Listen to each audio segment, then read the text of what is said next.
Just doing some more work on the Jawa. So yeah, I got these new handles and I've had to drill the holes slightly bigger because the mounting point is on the frame, so you want to use the correct size bolt. And yeah, these holes don't fit, so I went to go fit these, don't fit, so I've had to drill them. We're talking like millimeters. We're talking millimeters, like not even a millimeter. So yeah, I'm just gonna have to drill them a little bit bigger, then I can fit one of these handles at least. So I fitted that, and it doesn't quite fit. I couldn't get it. It's meant to go behind here. I just couldn't get it behind because this bar was hitting the top. So this bar here was hitting the top, so I couldn't get it in. But it's on there. It's not solid, but it's solid enough. Like it's not, you know, I can push the. That's just. It's really handy to have that though, just to be able to push the bike or pull the bike. Being the sidecar and all. So yeah, but it's a bit bigger than the other one. So yeah, and I can't fit the other one because the chair's in the way. So it's going to stay like that for now. Don't care. That little leak. The leak's actually coming from the tap itself. So, how long is this going to take? I've got probably about 12 litres in there, I reckon. I've got this jerry can, another one. Hopefully that's enough. I can just tip it on its side and replace this tap, because this is the fuel tap that's gone bad. So it's leaking from the actual tap itself, but the reserve doesn't work because that's meant to be reserve, but that doesn't work, so it must be blocked on the inside. There's a filter on the inside, so it must be blocked. I've got another one here. So yeah, I reckon it's blocked, and yeah, we'll fit this one to the bike. Okay, let's see how bad this filter is then.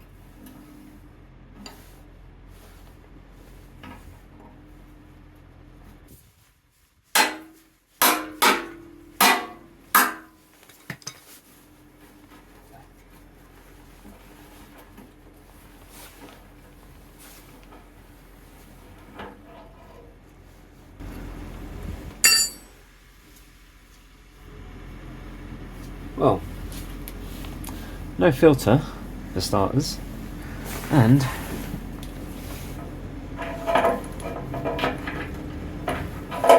they sent me the wrong one.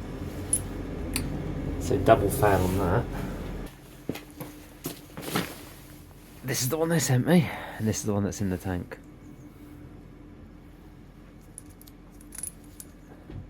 Check my order, make sure I order the right one. Bother. That's annoying.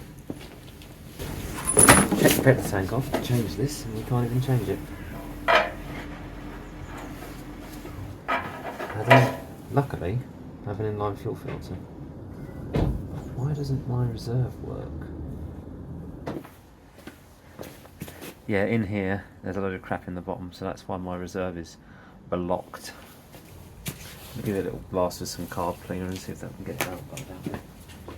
It's two today, these tools are freezing.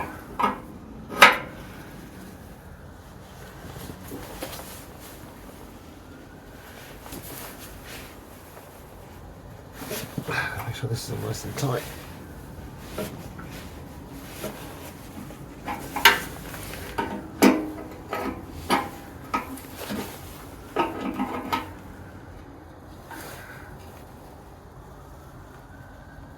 Okay. I mean, I don't even know why it's blocked. I kind of suspected as much. Oh, it's so cold today. Wish I had a heated garage. Oh, this metal is so cold. Alright, let's make sure that's on proper tight.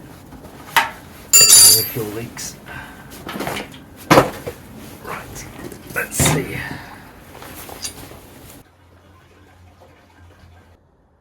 The reserve kind of works, but not fast enough with the reserve. So what the leak was is this nut here was really loose. That holds the tap on, so I reckon that's where the leak came from. I'm hoping that's where it came from anyway. One thing though I will show is this is what the spark plug looks like after I've done the vape conversion. That's looking pretty good to me. Maybe a touch on the lean side, but I think that's pretty much spot on.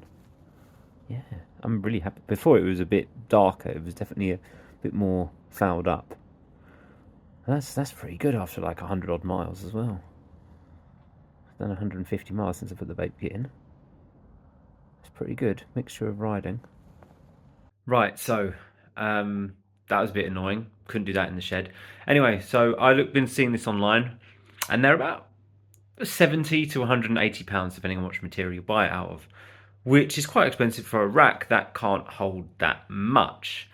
So the other evening I spent some time on CAD, same sort of software I use for when I do 3D prints and stuff, and I kind of put together a sort of like rack, but I will add some like mounting points so I can put some straps on it. So yeah, I'm gonna have a go at making my own rack today, maybe. I'm gonna measure it out anyway, and yeah. So I got some metal poles, aluminium lightweight, similar stuff to what used to mount the Honda Cub petrol tank on.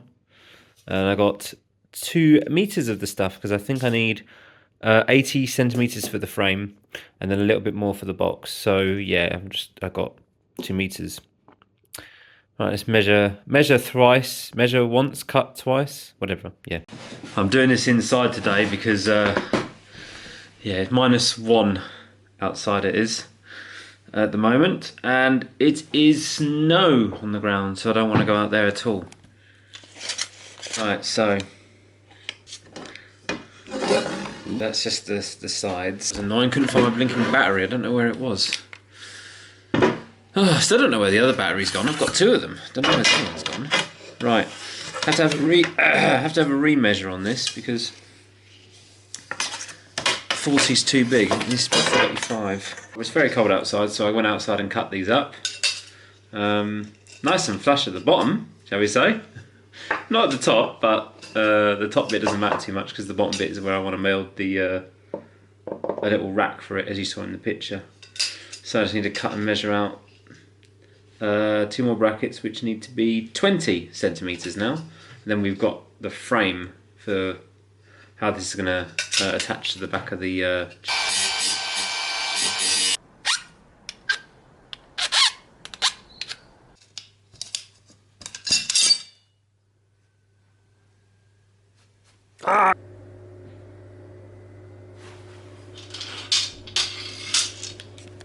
Right, there we go. That's my finished rack. So I put a little plate on it so I can strap things to it. So yeah, now I've got to mount it on there. There we go. Got somewhere to put my oil now. Right, so I'll just do a little bracket or something for the cup, and that's it, job done. Right, okay, so I think that's enough for today. I've got to get this bike ready for its first road trip, which is quite soon.